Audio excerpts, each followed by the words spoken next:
In today's video, I'm going to teach you how to delete a bill in QuickBooks Online. This is really useful if you've entered a bill by mistake, duplicated a bill, or simply no longer need it in your records. We'll walk through the process step by step, and by the end, you'll know exactly what to do and what to watch out for.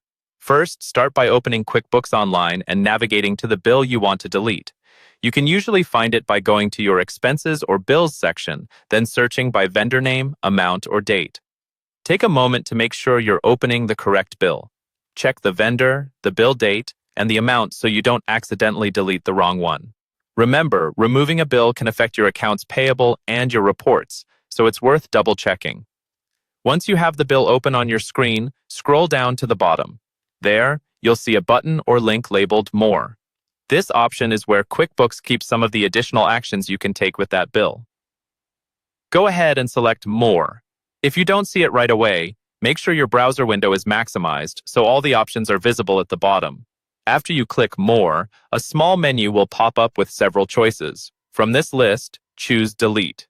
This tells QuickBooks that you want to completely remove the bill from your records, rather than simply editing or voiding it. Deleting is permanent, so again, think about whether this bill should truly be removed, or if you might want to void it instead to keep a record without financial impact. As soon as you choose Delete, QuickBooks will prompt you with a confirmation message. This is a safety check to help prevent accidental deletions.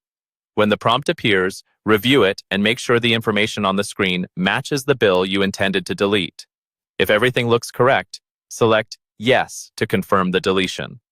Once you confirm, QuickBooks will remove that bill from your list of bills and from your accounts payable. It's a good idea to quickly refresh your expenses or bills page and verify that the bill no longer appears.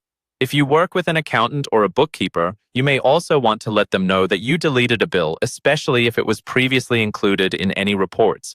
And that's all there is to it. You've successfully deleted a bill in QuickBooks Online.